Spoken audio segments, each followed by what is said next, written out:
Llega el mediodía. Y en Mañanas Blue continúa el análisis y el debate. Dirige Camila Zuluaga.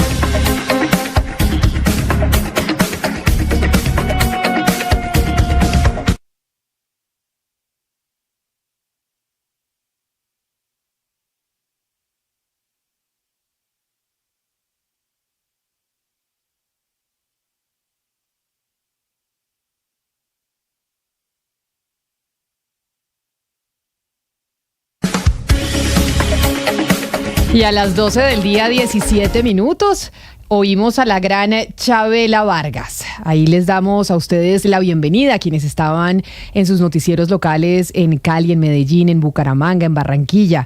Nuevamente a la emisión central de Mañanas Blue con esta gran cantautora Chabela Vargas, que si bien nació en Costa Rica, vivió y murió en México, Ana Cristina, y como estamos a puertas de presenciar las elecciones en México completamente históricas, porque además se va a elegir una mujer y van a ser las elecciones más grandes en la historia de ese país, por la cantidad de gente que se va a elegir. Y hay muchas mujeres mexicanas que han hecho historia, muchas que son referentes para todo el continente, así como Chabela Vargas, que vale la pena ponerlas hoy sobre la mesa, además viernes, antes de irnos de puente. Sí, así es, Camila. Chabela Vargas nació en Costa Rica, pero pues su vida y murió en México, pues ella es un gran ícono. Esta historia, pues es muy difícil escoger 5, pero quiero empezar por la Malinche. La Malinche, cuando ustedes le dicen que usted es una malinchista, le quieren decir que es una traidora a la patria o que no le gusta lo propio, y todo basado en el relato que se ha tejido en torno a la Malinche. Ella era una princesa indígena de finales del siglo XV. Cuando su papá murió, ella se supone que era la que iba a heredar el cacicazgo, pero fue desaparecida y vendida como esclava. Después de la victoria de Hernán Cortés en Tabasco, la Malinche fue bautizada como Marina, después se le conocería como Doña Marina y se convirtió en la traductora y amante del conquistador. El relato oficial, pues lo que todo el mundo dice es que la Malinche era una traidora, pero hay muchos historiadores que tienen otra historia sobre ella y que dicen que la conquista pudo haber sido muchísimo más sangrienta y no lo fue gracias a la Malinche. Pero hay otra... Ella es la primera de los personajes. Claro, hay otro personaje que estoy segura que tiene que estar en su lista, Ana Cristina, de estas 5 mujeres mexicanas que, pues, por supuesto, han tenido una influencia en el mundo y también en el feminismo. Y creo que en el feminismo, sobre todo, una poeta y monja que escribió sobre las relaciones entre hombres y mujeres, a pesar de nunca haber tenido una. Sí, hay un verso famosísimo que es un poema famosísimo que es hombres necios que acusáis, y el verso famoso que dice: o cuál es más de culpar, aunque quiera mal haga, la que peca por la paga o el que paga por pecar. Estamos hablando de Sor Juana Inés de la Cruz. Ella nació en 1651, fue una niña prodigio que aprendió a leer y a escribir a los 3 años. A los 16 ingresó a las Carmelitas Descalzas, después se pasó para la Orden de San Jerónimo y ahí pues se quedó, a pesar de que no tenía una muy profunda vocación religiosa, pero sí una gran espiritualidad. Sor Juana Inés es para muchos la figura más importante de las letras hispanoamericanas del siglo XVII y sin duda fue una promotora de la educación de las mujeres, no solamente en México, sino en Latinoamérica. Pero no podemos hablar de México y de mujeres sin hablar de una de las más grandes pintoras de la historia, que es Frida Kahlo, que logró incluso, a pesar de ser compañera sentimental de uno de los grandes muralistas de México de su historia, de Diego Rivera, logró ella ser, Ana Cristina, una de las más grandes pintoras del planeta. Claro, y reconocida en todo el mundo la figura de Frida Kahlo. Todas hemos visto el ícono de su cara, de su figura, cuya historia está cargada de dolor. Frida Kahlo, Camila de Oyentes, nació en 1907 en Coayacán, en una familia que era de artistas. Cuando estaba chiquita, ella le dio poliomielitis y eso le dejó secuelas para siempre. Después, en 1925, tuvo un accidente terrible. Ella iba en un bus y ese bus fue arrollado por un tranvía. Su columna quedó partida en 3 pedazos, tuvo múltiples fracturas en el resto del cuerpo y pasó por 32 operaciones.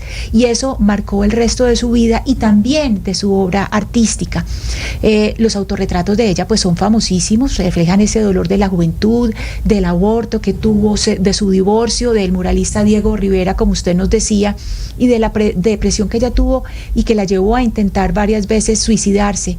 Frida quedó inmortalizada no solamente en toda la industria cultural, sino también sobre todo en la historia del arte y del feminismo. Usted nos dijo que nos va a hablar de 5 mujeres que han sido influyentes en la historia de México y en el mundo, y me parece difícil las otras 2 que decidió elegir. ¿Cuáles otras 2 metió en su lista? Sí, muy difícil, Camila. Bueno, entonces pues seguimos con Lidia Cacho. Lidia Cacho varias veces la hemos visto en Colombia, es una periodista de 61 años, sus investigaciones lograron la primera sentencia, Camila, por tráfico sexual de menores de edad y pornografía infantil en toda América Latina.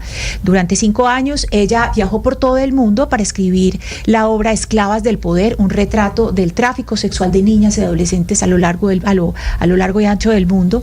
Ella es autora de 20 libros, no le voy a anunciar todos los premios que se ha ganado internacionales de feminismo, de periodismo, de derechos humanos, pero sí le quiero nada más mencionar uno que es el premio Guillermo Cano a la libertad de prensa. Ella, por supuesto, por sus investigaciones, ella tiene que vivir exiliada y vive en Europa, vive en España desde hace varios años. La última mujer que elegí es Elena Garro. Pudo haber sido Elena Poniatowska, que también la adoro y la admiro muchísimo, pero les voy a contar por qué elegí a Elena Garro. Ella tiene una frase que es demoledora, dice: cuando la mujer escribe, muere. Es una sentencia de muerte. Esa es tal vez su frase más famosa. Hay quienes consideran que el realismo mágico arrancó con la novela Los recuerdos del porvenir, que publicó Elena Garro en 1963, 4 años antes de 100 años de soledad, de Gabriel García Márquez. El primer borrador que hizo Elena Garro de esa obra lo tiró a la chimenea a que se quemara, pero su hija Elena Paz rescató ese borrador para que su mamá lo siguiera escribiendo. El peor tormento de Elena Garro fue haberse casado con un ególatra insoportable que fue su esposo Octavio Paz, premio Nobel. Él hizo todo lo posible por opacarla. En 1998, Elena Garro, esa gran escritora, murió en la indigencia por culpa del único que le fue fiel en la vida, el cigarrillo. Y terminamos, Camila, con una canción hermosa.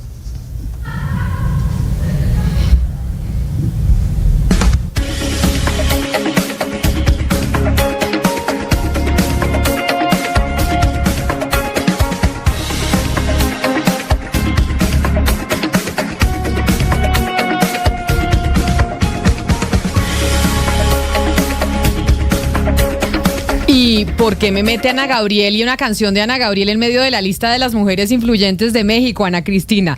Por lo que ya la habíamos puesto hace algunos minutos cuando vinieron nuestros compañeros de la calle, le quedó sonando y dijo: me estoy preparando la lista para el concierto en agosto.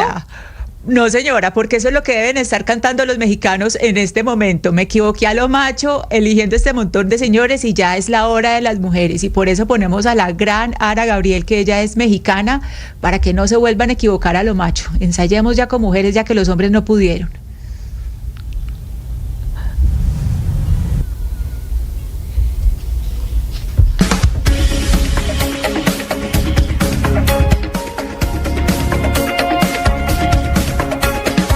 Pues México, protagonista de tantas mujeres influyentes, va a elegir a una mujer en su presidencia por primera vez en la historia. Y resulta que un funcionario colombiano pues está en estos momentos en México, siendo el delegado principal de la observación electoral en ese país. Les hablo del registrador nacional Hernán Penagos, que nos acompaña en estos momentos en la línea, en los micrófonos de Blue Radio. Registrador, mil gracias por acompañarnos. Bienvenido. Camila, buenas tardes. Gracias por la invitación. Un saludo para toda la audiencia. Registrador Penagos, ¿cómo termina usted como registrador de Colombia siendo el delegado de varios países de América Latina en estas elecciones mexicanas como observadores? Bueno, lo primero es que yo he venido siendo observador electoral hace ya varios años para diferentes organizaciones. Y por cuenta de haber trabajado, insisto, varios años como observador electoral en diferentes partes de Latinoamérica y del mundo, pues me invitan para ser el jefe de la misión de observación internacional de la Unión de Organismos Electorales y del Instituto Interamericano de Derechos Humanos, una observación electoral muy potente que está instalada desde el jueves pasado y que viene haciendo una tarea de observación ya desde hace varios meses. Recordemos que en México se van a elegir más de 20.000 cargos. Se trata de un censo electoral de casi 100 millones de personas. Luego es unas elecciones muy grandes y sin lugar a dudas una de las más importantes que se van a llevar a cabo en el mundo en este año. ¿Y usted cómo termina allá? Es decir, ¿quién lo invita? ¿Lo invitan las autoridades mexicanas directamente para que esté usted allá como observador?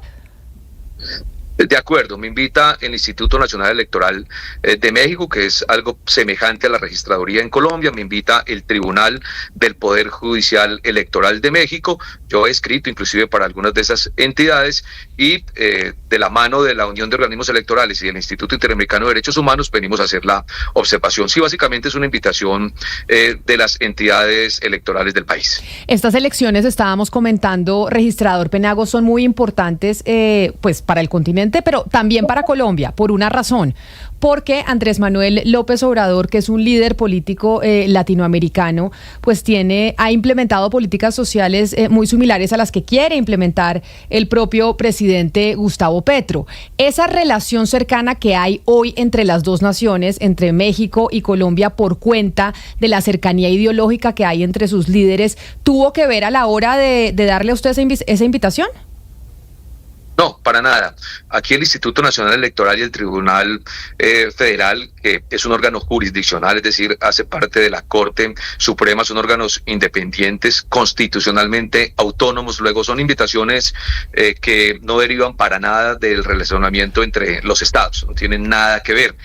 Pero además debo decirle que yo ya he hecho en el pasado observación electoral en este país, en diferentes elecciones, bueno, y en gran parte de países de Latinoamérica. Luego la invitación obedece a eso, al hecho de que como en lo particular ya venía trabajando mucho con la Unión de Organismos Electorales de Latinoamérica y he realizado varias tareas aquí en el país, el Instituto Electoral y el Tribunal Federal pues se animan a invitarme. Luego se trata de una invitación que no deriva para nada del relacionamiento entre los estados. Registrador, ahorita estuvimos con el canciller Luis Gilberto Murillo y nos contó que, bueno, la gran noticia que se dio ayer, que Colombia no estará como observador en las elecciones de Venezuela porque parecía que los requerimientos eran muchos y que el tiempo no daba. Estamos a 2 meses de las elecciones con Venezuela. Este tipo de invitaciones, por ejemplo, la que le extienden a usted en México, ¿cuánto tiempo uno se debe preparar para ser observador? ¿Requiere más de 2 meses? Me queda esa duda en relación a la pregunta que le comento, nos respondió el canciller. Sin duda, esta observación electoral, por ejemplo, fue una invitación que se dio desde finales del año pasado e inclusive nosotros ya hemos realizado 2 misiones de acompañamiento anteriores a este último fin de semana ya electoral para conocer todo el proceso electoral, mirar el sistema de escrutinio, revisar todo el tema de capacitación y de casillas electorales. Es decir, una observación electoral seria se realiza con muchos meses de anticipación. Generalmente hay visitas anticipadas de los observadores para conocer a detalle cómo es la logística electoral y desde ahí poder llevar a cabo una observación transparente e íntegra. Luego, observaciones electorales de invitaciones a última hora, en lo particular creo que no tienen ningún efecto. No hay posibilidad de hacer observación seria si no se trata de un trabajo con un suficiente tiempo anticipado y obviamente no es forma de establecer unos mecanismos y unos informes que sean verídicos, por lo menos que sean muy rigurosos.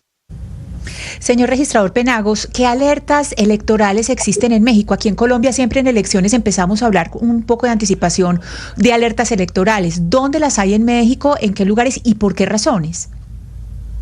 Vea usted algunas muy semejantes a lo que ocurre en Colombia. Por ejemplo, una alerta muy importante tiene que ver con la violencia política.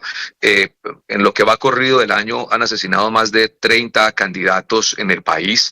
Casualmente el día de ayer, en la madrugada, asesinaron a un candidato en un estado del país, en Guerrero. Eso ha generado siempre cierta conmoción. Luego, el tema de violencia política es un tema que no está al margen del país y del que se ha ocupado mucho la opinión. Un segundo tema importante tiene que ver con el giro y el curso de recursos en efectivo en las campañas políticas, tema muy difícil de probar, muy complejo de evidenciar, pero se habla mucho de la posibilidad de que existan en las campañas recursos en efectivo, es decir, que no sean regulados por el órgano electoral. Esos dos temas son temas que están muy al orden del día en el país y que de alguna manera han generado dificultades. Por ejemplo, el día de ayer se anunció por parte de la directora del Instituto Nacional Electoral que era posible que 100 casillas electorales, es decir, 100 mesas de votación, fueran suspendidos por riesgo de violencia. Luego hay un tema ahí bastante complejo. Ahora bien, no son temas muy determinantes, me refiero al tema de la suspensión de las mesas de votación, porque aquí en México son cerca de 170,000 mesas. Luego, que se suspendan 100 mesas o 200, pues no es una cifra, digamos, muy alta porcentualmente, pero sí va generando, digamos, una sensación compleja. Y por último, el tema de las redes sociales también es un tema muy difícil en el país. La posverdad, los fake news y demás han contaminado un poco la campaña política. Luego le decía, son temas que generalmente son muy comunes en Latinoamérica y estos en especial también son comunes en Colombia, lo saben ustedes.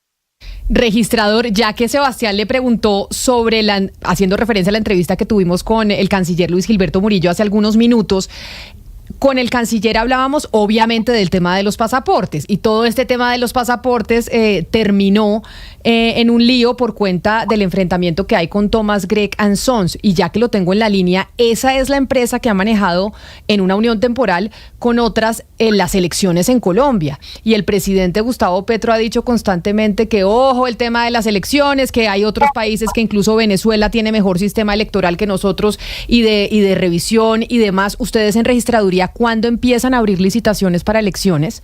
¿O seguimos con Thomas Gregg & Sons siendo el organizador de las elecciones en nuestro país? No, la registraduría lo que va a llevar a cabo es procesos abiertos de convocatorias para que todas entidades que empresas y demás que tengan la capacidad de prestar un servicio como el que requiere la registraduría se puedan presentar.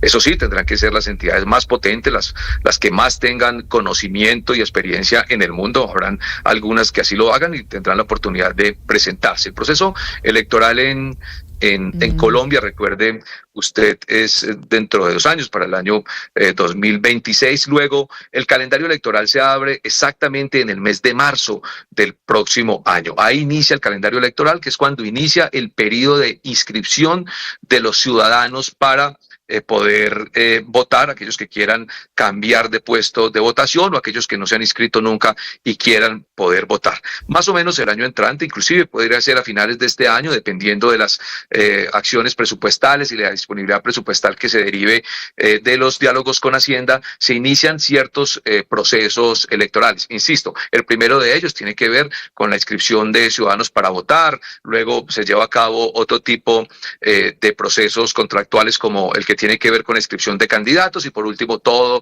la logística electoral del día de elecciones. Más o menos, digamos, los procesos más potentes se llevarán a cabo el año entrante, una vez, insisto, se adelante o se inicie y se firme el calendario electoral. Todo depende de las posibilidades presupuestales, de la manera y la forma en que el gobierno disponga de los recursos para el proceso electoral. Ojalá, en la medida en que con más tiempo puedan entregar y autorizar esos recursos, pues podrá la registraduría hacer convocatorias más abiertas, con más plazo, para que se presenten todos los oferentes que quieran participar. Pero entonces, mire, registrador, como usted nos dijo cuando empezamos esta conversación, que usted había sido observador electoral en diferentes comicios en el continente y que además por eso termina siendo invitado a México, sí le pregunto, ya que usted está allá, está viendo el sistema electoral mexicano y conoce otros del continente, ¿qué comparación hace con el nuestro? Porque sí es cierto que hemos visto ataques en los últimos meses a nuestro propio sistema electoral,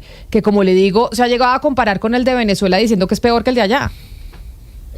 Bueno, Camila, yo le puedo asegurar, y solo la invito a que revisen un poco todos los informes de las diferentes observaciones electorales que se han dado, digamos, en la última década, si se quiere, con errores, sin duda, porque no hay procesos perfectos, pero el proceso y el sistema electoral y el proceso electoral logístico en Colombia es un proceso electoral muy respetado. Creo que no hay país en Latinoamérica donde se lleva a cabo un proceso, por ejemplo, de preconteo más ágil que el que existe en Colombia, y eso se los puedo yo asegurar. Piense, por ejemplo, en las elecciones hoy de México, un país con más del doble de la población de colombiana, o piense, por ejemplo, en elecciones como las de Argentina, un país semejante, o Chile. Son elecciones, por ejemplo, nacionales en las que los resultados para presidente de la República en el mejor escenario se obtienen a las 3, 4, hasta 5 horas de cerradas las urnas. En Colombia, por ejemplo, para las elecciones presidenciales, pudiéramos decir que pasados hora y media, 2 horas máximo, ya prácticamente se tienen unos resultados de preconteo muy importantes. Luego ahí, por ejemplo, es difícil, digamos, ver un sistema más ágil en materia de dar por lo menos resultados preliminares, y este sistema, se los digo, del preconteo es un sistema muy respetado en toda Latinoamérica. Hay que mejorar algunas otras cosas, como por ejemplo, sí. Sí, es que quería preguntarle también por su opinión respecto a un tema que hemos venido comentando, y es que por primera vez México va a elegir a una mujer como presidenta. Pues las encuestas ya lo indican, que eso es lo que va a pasar, y además hay 2 de 3 candidatas son mujeres. Mi pregunta para usted, que ha estado en tantas otras elecciones, es ¿por qué cree que un país tan machista como México va a poder elegir mujeres, o les ha dado, digamos, el favoritismo a 2 mujeres versus otros países que no tienen tanta fama de machistas y han tenido candidatas mujeres y no han podido llegar tan lejos? Pues para mí hay una razón principal, y la razón principal es que el Tribunal Federal y de alguna manera el Instituto Nacional Electoral y algunas modificaciones normativas que se dieron hace cerca de un poco menos de una década en México han venido avanzando de una manera muy importante en términos de paridad. Es decir, las decisiones de la jurisprudencia mexicana y unos soportes importantes de cambios normativos en la legislación mexicana han impuesto cada vez más la paridad, no solamente desde el punto de vista nacional, sino a nivel local, hasta en la última alcaldía de cualquier estado mexicano. Pues bien, esas decisiones de exigencias de paridad en la mayoría de los cargos importantes en México, a mi modo de ver, han sido determinantes para que hoy, conforme a las encuestas, será una mujer la próxima presidenta de México. Luego sí hay que decir que esas acciones afirmativas, lo que se conoce como el rompimiento de los techos de cristal que juegan en contra de las mujeres, han sido decisiones que han adoptado las autoridades mexicanas y que sin duda han sido muy determinantes para lo que va a ser un hecho histórico en un país que, bien lo dice usted, ha sido un país muy catalogado como machista. Luego, se trata de acciones muy importantes desde la jurisprudencia y acciones muy importantes desde los cambios legislativos. Registrador Hernán Penagos, pues mucha suerte este fin de semana en estas elecciones, unas de las más importantes que vamos a vivir en el planeta en este 2024. Gracias por atendernos aquí en los micrófonos de Blue Radio. Feliz tarde para usted. Muy amable, muchas gracias por la invitación, muchos saludos. Un saludo especial, son las 12 del día, 39 minutos, y sí, por eso estamos oyendo a Ana Gabriel, por eso estamos haciendo este recorrido por mujeres tan notables en la historia de México, porque este fin de semana será un día histórico para el mundo. Una mujer por primera vez será presidenta de ese país, y vamos a ver, pues todo indica que ya sabemos lo que va a suceder, pero hasta que no se den las elecciones no se puede confirmar absolutamente nada. Nosotros vamos a hacer una pausa muy corta y regresamos porque hay noticia de último minuto que tiene que ver con la Franja de Gaza y una propuesta para un cese al fuego.